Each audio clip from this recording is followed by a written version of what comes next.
President Buhari addresses the nation in commemoration of 2020 Democracy Day. I salute your courage, enterprise, and resilience, as well as your contributions to national development. As Nigeria marks Democracy Day, Presidential Task Force on COVID-19 says citizens have greater responsibility of containing coronavirus. Ourselves is to strengthen our individual and collective resolve to abide by the guidelines, to protect ourselves, our friends, our loved ones. Coronavirus infections in Nigeria rise to more than 14,500 as NCDC confirms over 600 new cases. And on Good Morning Nigeria today, we focus on June 12 and Democracy Day.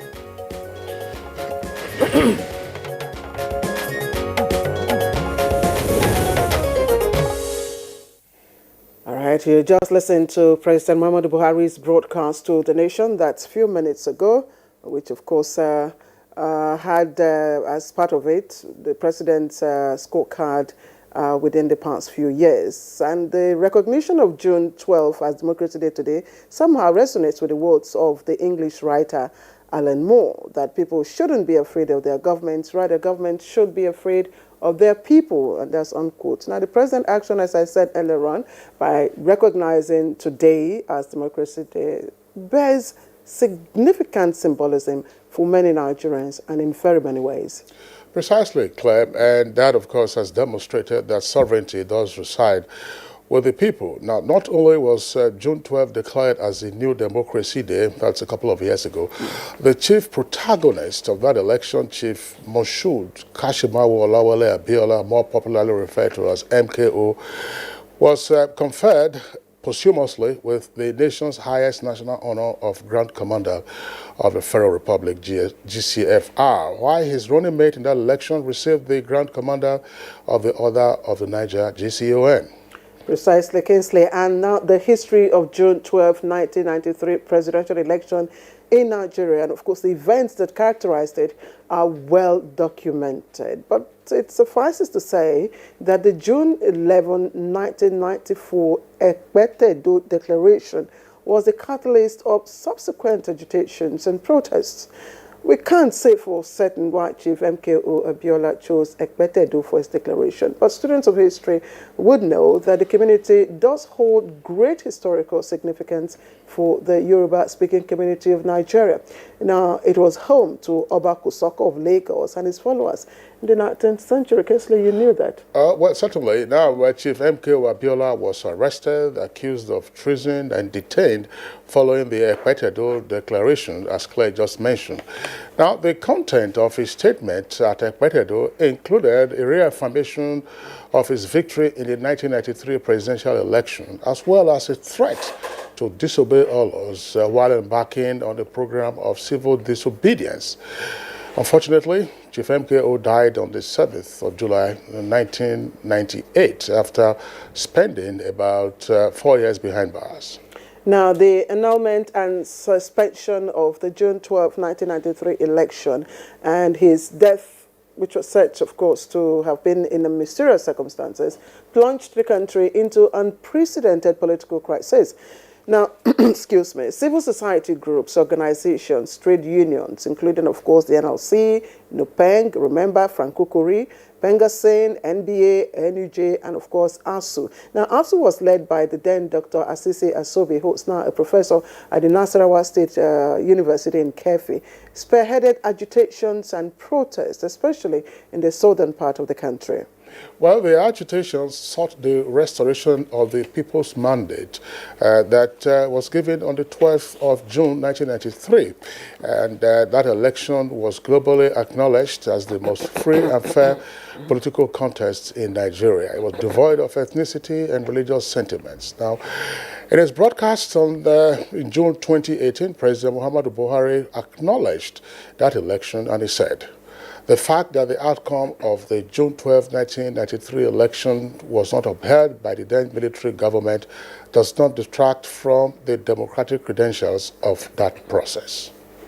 And indeed, June 12 has now formally vitiated May 29 as Nigeria's Democracy Day. But beyond the symbolism of the day, have Nigerians and indeed the political class embraced the ideals encapsulated in the outcome of June 12, 1993 presidential election? That's a very tough nut, and we intend to crack, nevertheless, on today's edition of Good Morning Nigeria. Hello and welcome. I am Claire Adilabo Abdurazak. And I'm Kingsley Osadola. I join my colleague Claire to also welcome you to the program. We're transmitting live, as always, from our network studios here in Abuja. In the meantime, let's join our colleague Abdul Malik Adio for the highlights of the morning news. Bayo Atebe, our newspaper reviewer, will join us briefly for an abridged version of newspaper review. Good morning, Abdul Malik. Good morning, Kingsley, and good morning, Claire. It's good to have you join us on the morning news. It is Democracy Day in Nigeria, and President Muhammadu Buhari, in a live broadcast to the nation, congratulates all Nigerians for their resilience and determination to ensure that Nigeria remains a shining example of democracy despite daunting challenges facing the nation. The president most especially says thank you to the nation's health and other essential service staff for their dedication towards containing the coronavirus pandemic, and described this as a testament of courage and resilience, the hallmark of people of a great nation. We have recorded notable achievements in the course of implementing our 9 priority objectives.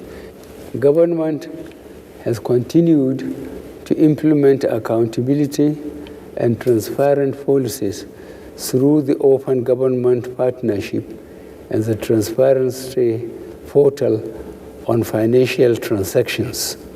Similarly, we have strengthened auditing and accountability mechanisms so as to ensure that rules and regulations are followed strictly. Anti-corruption agencies have secured more than 1,400 convictions and also recovered funds in excess of 800 billion naira. These monies are being plowed into development and infrastructure projects. Now, the Presidential Task Force on COVID-19 has advised Nigerians to observe Democracy Day in solemn manner, devoid of pomp and pageantry, in view of the ravaging coronavirus pandemic. Chairman of the task force and Secretary to the Government of the Federation, Boss Mustafa, at Thursday's briefing in Abuja, says citizens have greater responsibility of containing the pandemic by adhering to adversaries. We would bequeath ourselves is to strengthen our individual and collective resolve to abide by the guidelines, to protect ourselves, our friends, our loved ones, and the country at large. The Nigerian Center for Disease Control, NCDC, has announced 681 new cases of COVID-19 in Nigeria, taking the total number of confirmed cases to 14,554, 345 in Lagos, 51 in Rivers, 48 in Ogun, 47 in Gombe, 36 in Oyo, 31 in Imo, 28 in Delta, 23 in Kano, and 18 in Bauchi. Edo and Katsina State have 12 each, Kaduna has 9, Anambra 7, Jigawa 5, Kebbi and Ondo have 4 new cases, while Nasarawa State has 1. In total, there are now 9,673 active cases, with 4,494 patients discharged and 387 deaths recorded so far. And that's the news highlight. Good Morning Nigeria continues with Kingsley and Claire after this break. The truth of the matter is that you do not have 2 sunrises in one day, even in Africa. But the good thing is for us to forgive and forget. History will take care of everything. My name is Baba Kingibe. On behalf of the federal government, I tender the nation's apology to the family of late MKO Abiola.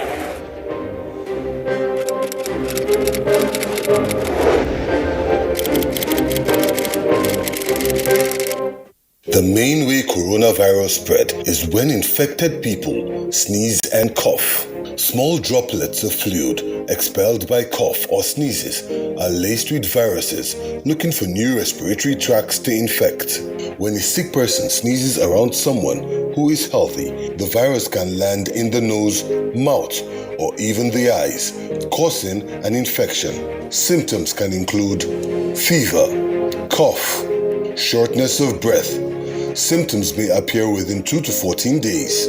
Seek medical advice if you develop symptoms and have been in close contact with a person known to have COVID-19, or if you live or have recently been in an area with ongoing spread of COVID-19. This message is brought to you by the Nigerian Television Authority, NTA, Africa's largest television network.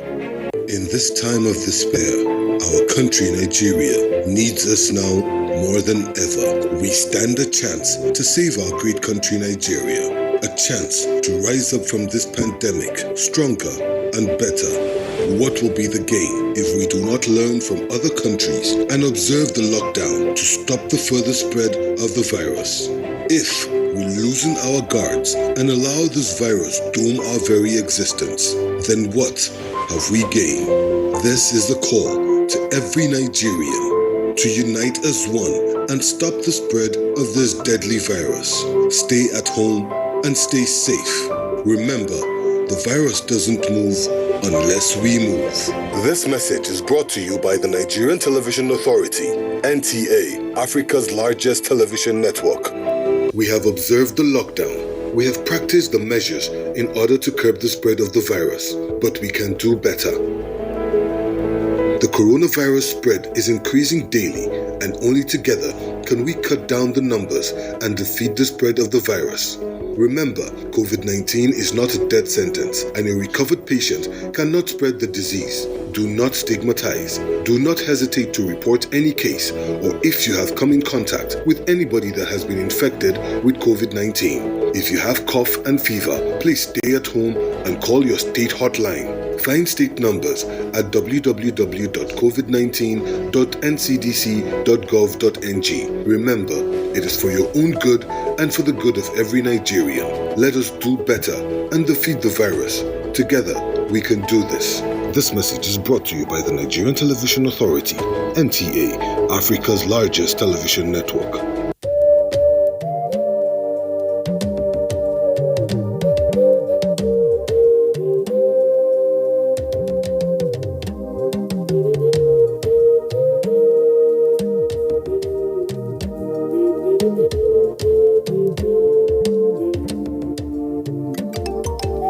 Do you not know that our enemies have no face? They are indigents of no state. They come from no place. And if this boat capsizes, every one of us will go under. So when the drums sound, let everybody answer. Do not say, I am the Iroko when the forest is burning.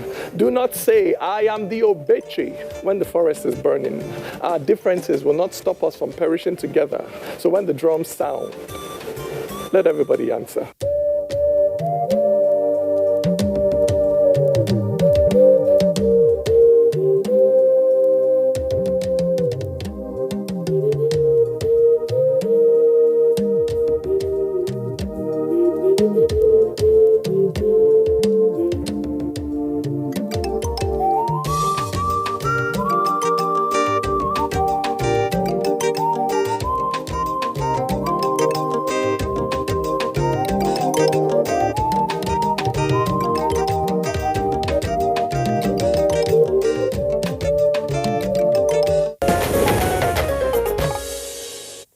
This is Good Morning Nigerian, the network service. Coming up next is newspaper review. Don't go away.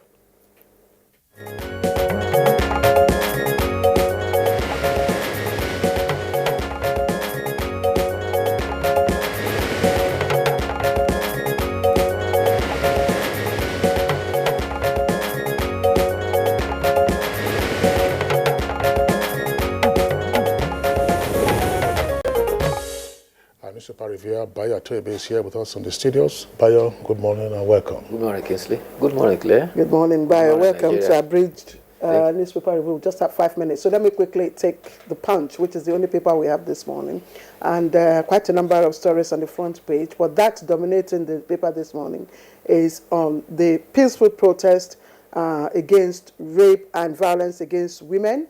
And it was held, the pictures you see there, pictures of members of the International Federation of Women Lawyers and the Nigerian Union of Journalists, Plateau Council. And of course, we had an all-male awareness walk also against rape in Lagos. And all of these took place yesterday, Thursday, different parts of the country. So, protest walk against rape. You see there, report and shame the rapist. So, now let's look at the trending major headlines. PTF meets governors, security agencies as COVID-19 cases surge. Can we see the headline now? Okay, so it comes with 3 riders record over 680 new infections nationwide as total cases reach more than 14,000. Majority of Nigerians at risk of contracting coronavirus, that's coming from the FG, and Gombe recorded over 300 mysterious deaths, declares commissioner. Let's look at the trending stories just beneath the picture story. Autumn 8 quizzed over alleged 42 million naira scan. Details of that on page 9. The stories are trending just beneath the picture story. And June 12, Afenifere, Tinubu, Atiku, others hail Abiola. Lagos hosts youths. Details of that on page 8. Now, another Katsina community protest against banditry and blocks highway. It's on page 7. Now, Kogi gave 65 unclaimed corpses, mass burial, page 36. Teacher murdered. State declares curfew in southern Kaduna communities, page 36. And lawmakers exchange blows as Kaduna Assembly impeaches Deputy Speaker. It's on page 42. And finally, let me take you above the nameplate. Nameplate Wadume, slain policeman's family, 6 damages. Killer soldiers prosecution, page 9. 32 parties plan appeal as court affirms deregistration. Is on page 36. And Lawan Gbadabiamila plan to meet Buhari over insecurity. Bayo, quickly. Yes, let's start with the COVID-19. The chairman of the Presidential Task Force expressed concern about the rising number of COVID-19. Incidentally, he was lamenting about the cases of Tuesday, only for yesterday to beat that other record. We had 681. Which shows that we are still on the ascendancy. However, he asserted that there will not be a reintroduction of the lockdown. However, we all need to take more responsibility. On the issue of numbers, the DG for the Nigeria Center for Disease Control says that the rumor that it's just numbers that are being bandied around is not true, that the numbers are not just numbers. They are human beings that are suffering, and so many of them are dying. And therefore, he says that we need to take it very seriously. He points out that states are not testing enough. We have capacity to test up to 10,000, but up to now, we are testing around 2,000, and that is what is responsible for that. What would interest you is about Kogi State has now announced that there are 65 unclaimed corpses are to be given mass burial. The causes of the death were not indicated, but the Commissioner for Environment, Victor Omofaye, says that this is because the relatives did not come and claim them. They are being buried to create room for the mortuary in the Federal Medical Center. Kaduna State, there is curfew. There's a clash between the Atiab and Chawai. This is as a result of a teacher who was found dead, but security agents are there to maintain law and order. We now have the president of the Court of Appeal has now been confirmed. The Senate did that yesterday, and also the economic sustainable plan has been presented to President. It is indicated that if it is pursued consensuously, we'll be able to pull out of our gross domestic product that is likely to drop between minus 4.4 to minus 8.9. Well, yeah, Bayo, that's last point you just raised with regard to the report submitted by the Vice President on the economic sustainability plan. The numbers are also worrisome, and those numbers should indeed be a call to action for both the public and private sectors, that by the end of the year, we're likely to have some 39.4 million Nigerians out of job on account of COVID-19. In a place like the U.S., for instance, over 44 million persons are already out of job. So how do you prevent those numbers, in our own case, over 39 million, from being jobless? What exactly? Reality, yes, exactly what is required to be done. It isn't a business of the federal government alone. All the other tiers of government are involved, and they also should take a cue from what is contained in that report. Happily, we are seeing growth in the non-oil sector of the economy, and agriculture, of course, is prevalent now. So what is it that those other persons can do in terms of finding jobs for themselves, rather than just sitting on their hands, and waiting for palliatives from government? And that's perhaps why the Vice President emphasized that if it is implemented consensuously, we're likely to have a very low dip. I'm sorry, I have to cut short here. We said it was an abridged newspaper review. I'm sorry, Bayo. It's okay. But it's a weekend. Pressure of time. Do stay safe and continue to stay safe for us. So we'll see you next week by the grace of God. This is Good Morning Nigeria. Don't go away. We'll be right back. Coronavirus, also known as COVID-19, is spreading at an alarming rate all over the globe, including Nigeria. With the number of infected persons in Nigeria increasing daily, prevention is better than cure. Coronavirus has no cure. The virus spreads from one person, who affects two persons, and by the time the affected person is isolated, the two persons have affected four, and it keeps spreading. You must take preventive measures to save yourself and that of the people around you. Always wash your hands with soap and water. Put distance between yourself and others. Whenever you cough or sneeze, cover your mouth. Clean and disinfect surfaces. Stay at home if you're sick and contact the proper authorities. Together, we can cut down the spread of the coronavirus. This message is brought to you by the Nigerian Television Authority, NTA, Africa's largest TV network. Now believe this corona, you know, if you touch black man, if you like, gather the whole Niger, come together, make the cough. Nothing. Which one you want? Give me V&D. I beg, get small pieces. How much you want to give him? Give me 200. Take your change now. You don't want your change? My people, this coronavirus, na serious matter. May una wash una hands regularly. Come use alcohol-based hand sanitizer. If you no see water, wash your hand. Make una sit down for house. You see this virus, so it no get leg. Now we dey waka kurukere. No waka around, make the virus for die. No forget, say, the betterment of our people. Now for your handy day. This message is from the Akinfade Foundation in partnership with the National Orientation Agency with support from MacArthur Foundation. Coronavirus is real.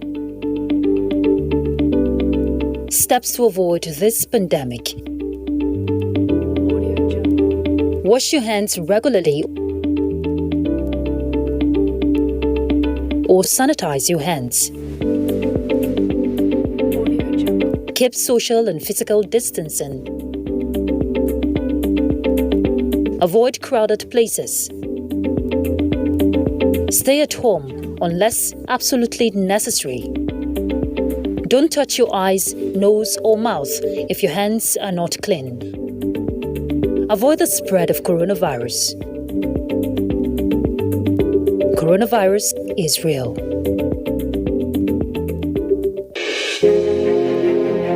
There is a lot of fake news and report circulating, especially on social media, on the coronavirus. Do not believe or partake in the spread of these fake reports.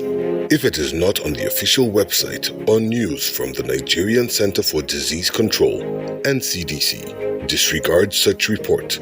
Only together can we beat this virus.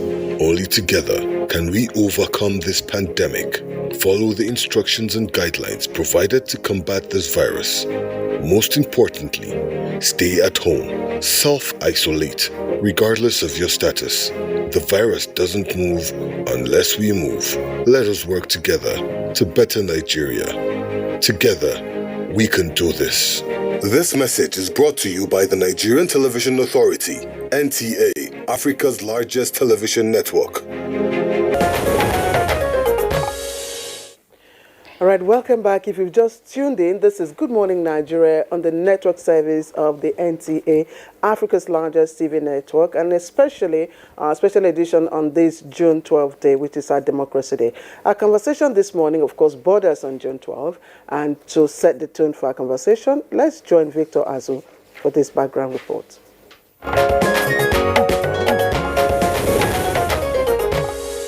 June 12, 1993 has become an unforgettable date in the political history of Nigeria. It was the day an election acclaimed by both local and international observers as the freest and fairest election in the country's democratic history was conducted. In the two-party system, Chief Moshood Kashimawo Olawale Abiola was the flag bearer of the Social Democratic Party SDP, while Ambassador Babagana Kingibe was his running mate. On the other hand, Alhaji Bashir Tofa was presidential candidate of the National Republican Convention, NRC, with Sylvester Ugo as running mate. Millions of Nigerians trooped out irrespective of tribe or religion to vote a man they believed represented hope for a new Nigeria. Nigeria on the march again. On the march again. Looking for Mr. President. On the march again. MKO is our man. The defunct National Electoral Commission, led by Professor Humphrey Nwosu, began announcing election results on 14th June, and of the 6.6 million votes already announced, Abiola had received 4.3 million, winning in 19 states out of 30, including the FCT and Kano, Tofa's home state, leaving the NRC candidate with just 2.3 million votes. Apparently seeing the handwriting on the wall, Bashir Tofa reportedly sent a congratulatory message to Chief MKO Abiola. It was also reported that prices of commodities dropped. On 15th June, a court injunction halted the counting and verification of votes. This time, the NEC obeyed the injunction, having refused a pre-election order and announced via Radio Nigeria on 16th June that it was suspending announcement of the results, citing the court order. The final vote was leaked on 18th June by democracy activists, revealing Abiola won by a 58% majority. On 24th June, the then military government led by General Ibrahim Badamasi Babangida announced the annulment of the election, citing the issue of vote buying as well as the need to protect the country's judiciary. The cancellation sparked a nationwide protest, which led to loss of lives, while many Nigerians sustained injuries. Nigerians are ready for democracy. Nigeria have elected their president, and Nigerians are not prepared to go for another election. The truth of the matter is that you do not have two sunrises in one day. Even in Africa, the sun rises only once a day. And that is the way it is. The people have made it very clear that that is what they want. And I'm sure the purpose is to let government know that the people are very serious in what they are saying. The agitation for the recognition of the people's mandate continued until Chief Abiola was arrested and detained in 1994 on charges of treason after declaring himself president of Nigeria. MKO Abiola died on 7th July 1998, the day he was due to be released from prison. Even after his death, activists continue to call for him to be recognized as president and compensation paid to his family. A call which was finally heeded 25 years later. On 6th June 2018, President Muhammadu Buhari declared June 12 Nigeria's New Democracy Day and a national public holiday effective 2019. The president also awarded the late Abiola the highest honor in the land, Grand Commander of the Federal Republic, GCFR, and named the Abuja National Stadium after him.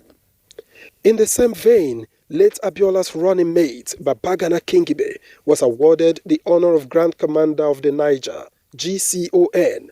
This decision has been largely applauded across the country. However, As the nation commemorates the second anniversary of the New Democracy Day, some Nigerians are still calling for the late philanthropist's entitlements to be paid to his family, while that of King Gibe should be paid to him. Will this call also be heeded? Only time will tell.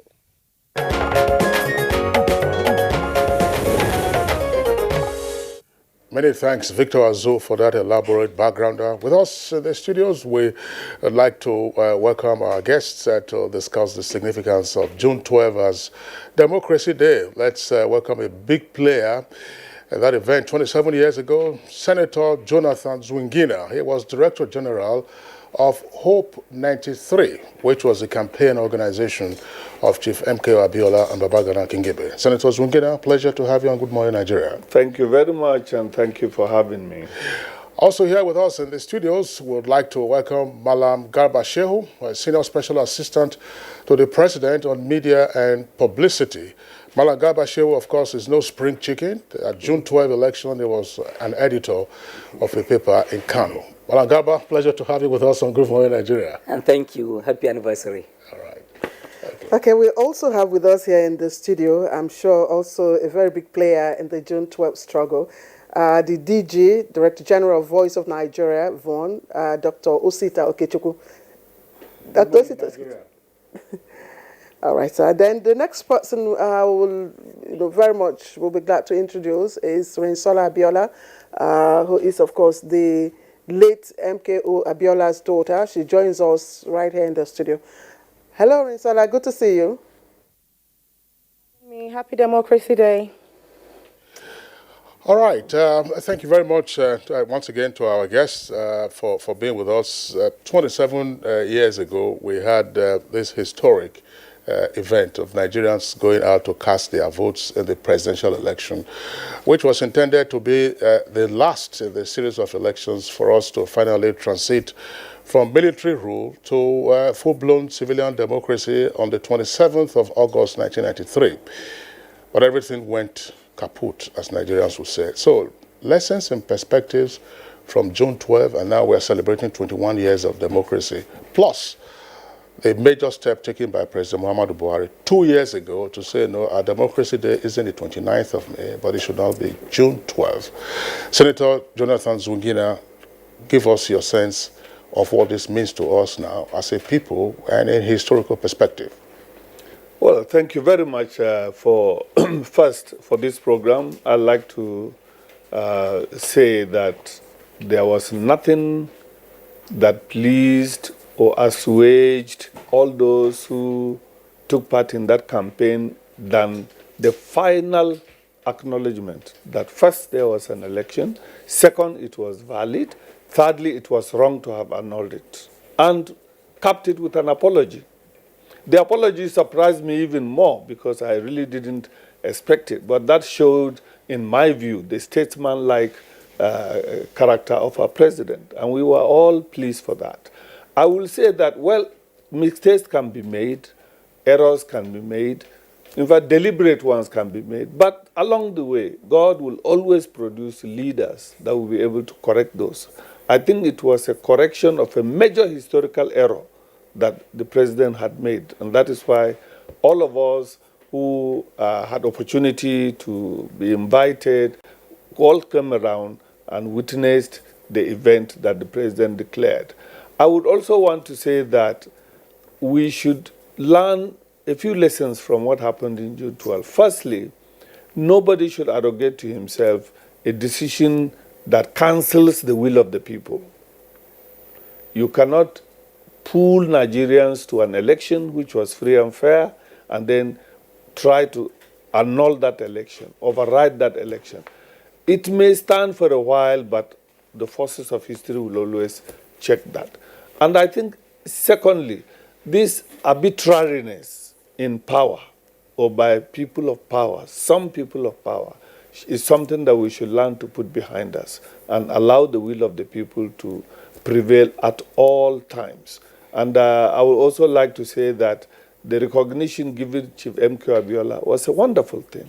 Although I would say as a Director General that we appreciate that recognition. We are very, very delighted that that historical error had been corrected. But we feel that it can also be completed.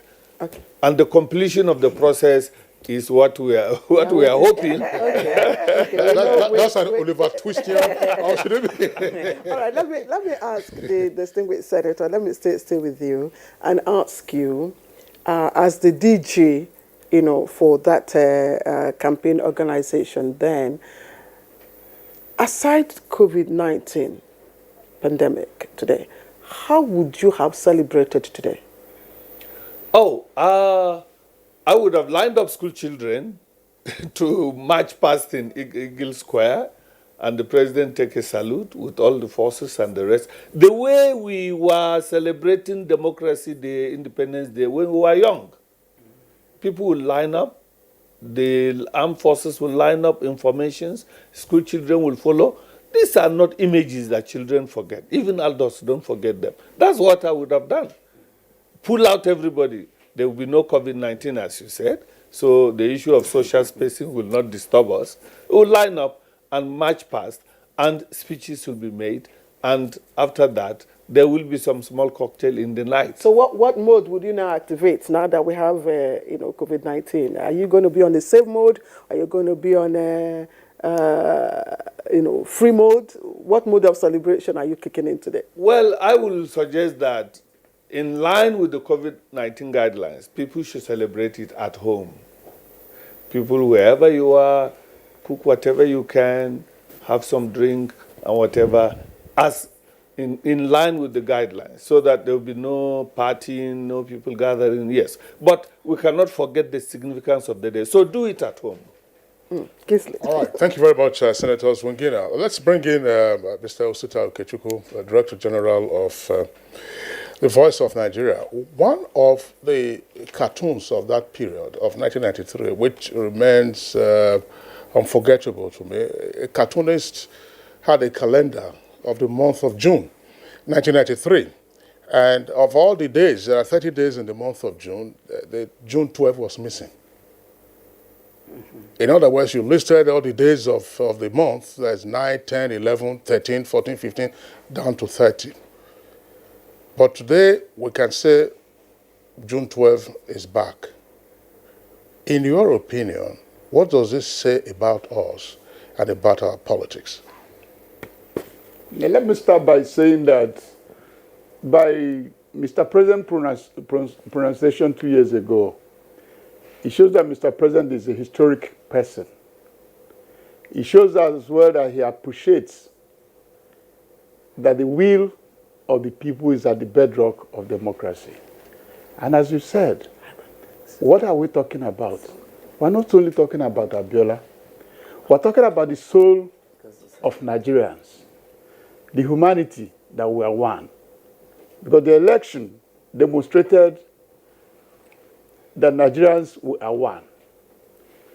Abiola won in Kano, where Tofa came from. I remember in one of those campaigns in Aba, there was an old woman, a market trader that jumped up where she was selling tomato and wanted to greet Abiola. And she was being blocked. MKO stepped down from the car and went and hung the lady. All the security people were trying to block him from getting to the lady. He still moved because he was also a man of the people. And as you said, what do we say? It's like what Mr. President is doing today now with the program called the Uncle Boran's program. I could see that program trying to do that kind of ignition. Because we covered the Rice Producers Association, and I saw an amalgam of everybody. I asked them, how did the people make up this coalition of Nigerians? We'll come to that later. So it is always good to remember that we are one humanity. All right, thank you, Mr. Osita Okechukwu. I called you Dr. earlier on. I'm sure it's coming on the way. I didn't pass exam.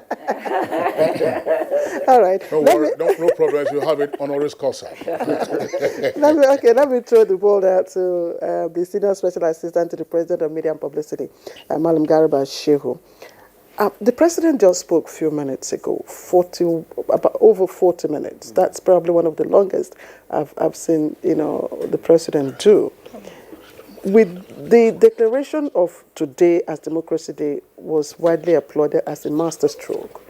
Can you situate for us the president's broadcast early this morning, within a Democracy Day celebration context? Well, as you said correctly, I think this is the longest of the speeches that the president has delivered. Even the UN speeches were not as long. And 96 paragraphs, all 40 minutes with some additions. And so what did he try to make of it? I think that the president evaluated the health of the country's democracy, and at the end of it, his conclusion is that this country's democracy is healthy, well, and alive. And he did his duty of accountability to the people as a messenger sent by the people to go and serve them. Servant leader, as one head of state said. He rendered account on all spheres. And he did a number of things that were quite extraordinary. On 2 counts, the president literally apologized to Nigerians. One on the issue of the recent killings in Borno and Katsina, and on the lockdown situation, the difficulties that it has caused, clearly saying that it could not have been done in a different way. And I think that if the newspapers and the media in the country are also listening, the president had extended an olive branch. There was a full recognition of the media role in the history of this country, of the constructive roles they have played in the country in upholding democracy, seeing us to this day, 21 years of unbroken, 21 years since the annulment of that election, June 12. So I think that for somebody who had largely been seen to have been aloof towards the media, President today was all over the place embracing the media in the country. Beyond this, looking at the economy, the efforts that he's making to restructure, he dwelled so much on agriculture, the significant role as the bedrock, all of the infrastructure projects that are going on, giving exact percentage points as to the levels at which major infrastructure projects are standing. So I think by and large, the president had done justice to the airtime that he had taken. He had rendered service to Nigerians on Democracy Day. And that is the full meaning of this day. All right, Malam Gabashe, we'll return to you in the course of the conversation. Let's now bring in Rinshola Abiola, one of the daughters of Chief MKO. Rinshola, before June 12, 1993, Chief MKO Abiola was already a man of the people, one of the most prominent philanthropists on the African continent. And indeed, he was probably, if not the wealthiest, but amongst the wealthiest on the African continent. But with June 12, it would appear that the Abiola family lost directly the right to call Abiola solely their own, as Abiola then became, as it were, a national property. And that has now been consecrated with what happened 2 years ago. So, in the context of June 12, what does this now mean to your family, and what message would you have for Nigerians? Daddy stopped being just for the family before June 12, 1993 elections. He had always been about the people, about the upliftment of the masses, about standing for what he believed in, about helping people in every way that he could. So I think it's something that, that selflessness is something I think the family has always been aware of and had found ways to become accustomed to. For me, it is a great honor to have been born of a man who stood so strongly in his convictions that he laid down his life for it. There aren't many people like that through history. We've had a couple, but it takes a lot of willpower, it takes a lot of conviction, it takes a lot of courage to do what he did, to let go of everything and put his country first, despite literally having anything he wanted or could possibly want at his fingertips. But he decided that it wasn't just about him. Nigerians were equally important. The emancipation of Nigerians was something he was willing to fight for. He could have sat back and enjoyed his comfort. He could have found a refuge in any country in the world, but he chose not to do that. He chose instead to stand and to fight, to reclaim his mandate, and to emancipate Nigerians, to break the shackle of oppression, and he claimed his life. So it's a very painful thing to lose a parent. It's very painful, especially when you lose them in the kind of circumstances that my father passed away in. But at the same time, you know that he did something, and generations to come will always remember him for the great sacrifice that he made. Are you consoled by the actions of Mr. President?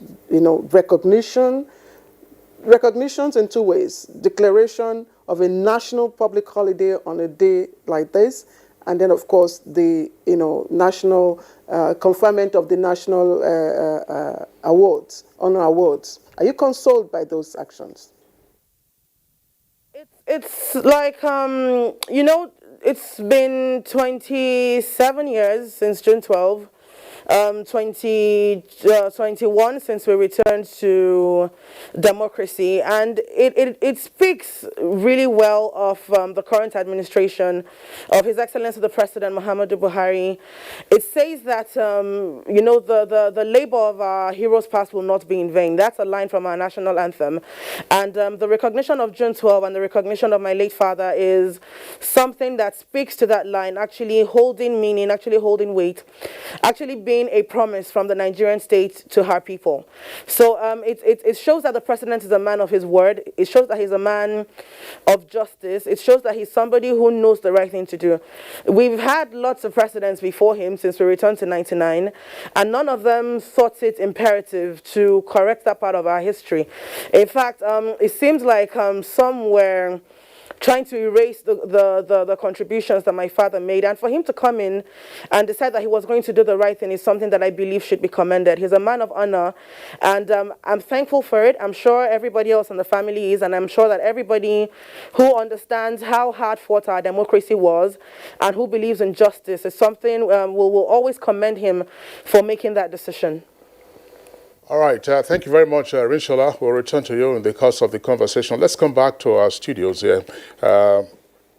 Senator Jonathan Zwingina, you were in charge of the control room of Hope 93. And one of the key features of Abiola's victory, which was denied, was that it was a pan-Nigeria victory. It was an election that, as it were, subverted the usual fault lines that are prominent in our politics. Tell us something, with the basis of your experience, what went right with the campaign that North, South, East, and West Nigerians voted and said it's MKO and Kingibe we wanted to be at the presidential villa? Well, thank you. Lots of things came into play. Much of the gains of June 12 were actually not constructed on the day of June 12. They had been at play for quite some time. Chief MKO Abiola himself had always been a man of the people and had reached out to virtually all parts of the country and would contribute to school, to hospital construction, would contribute to church, building of mosques, building of churches, in all parts of the country. So that foundation had already been laid. Mm-hmm. Now, the campaign itself was modeled on a pattern that brought in key leaders from the various parts of the country. And what we did at that time, and I see that it's not been repeated by other campaigns, was to swap the campaign leaders. If we put a Southwest zonal campaign structure, we would normally put a Northwest leader. And so with that, we were able to mix the leadership and we went round. And I would say that Chief MKO Abiola went to absolutely every state. Despite the rigors of that time, he visited everywhere during the primaries and then during the election itself. And that is why throughout that election, the victory itself reflected the hard work of the candidate, the history of the candidate, as well as the election itself. And we won in 28. We had 2/3 of the votes in 28 out of 30 states, the highest victory ever in a presidential election for a candidate. And in Kano, for instance, we defeated Tofa, who was from Kano State. And that was something to remember very well. And I would say that the campaign organization itself drew in not only the political elite in the SDP, but also the media, the students, everywhere. And at the level of the economy, when we said farewell to poverty, it was a language that appealed to everybody. And the content of farewell to poverty, which was our economic policy, appealed directly and even went international by talking about a program of compensation for the years of slavery that Africans had endured. So it was a comprehensive campaign. And I would say that up till that time, there was a recognition of a certain sense of sincerity in the government to do the right thing. And so people were so sure that this election would produce results that will, in fact, nobody ever contemplated annulment. Nobody. And the freedom INEC had to conduct the election, the issue of annulment shocked us because in the constitution developed by that government, it said that no one can stop an election. And there were previous attempts by courts to stop elections that were denied. So that particular one coming from ABN obviously was arranged, and we were surprised that a court ruling could stand against a constitutional clause. But you can see, thank God Nigerians have discovered what it is, and that correction had been made. All right. You know, Senator Zwingina was talking about ABN. That ABN stood for Association for Better Nigeria. Yes, we saw the betterment that came out of that. All right, you're watching Good Morning Nigeria live on the network service of the NTA. We're taking a short break, and when we return, we'll continue with our guests. Nigerians, coronavirus is dangerous. It can kill. When you see this sign, high fever, cough, shortness of breath, drowsiness, pneumonia, don't panic, don't hide, don't embark in self-medication. Promptly visit the nearest medical facility. Report all cases to the nearest hospital. Prevention is key. Avoid contact with infected persons. Avoid crowded areas as much as possible. Wash your hands regularly. Use hand sanitizers. Your life is precious. Stay alive. Live long, live right. This message is sponsored by the Federal Ministry of Information and Culture and the Nigerian Film Corporation. Nigerian Film Corporation, powering possibility. As a strong immune system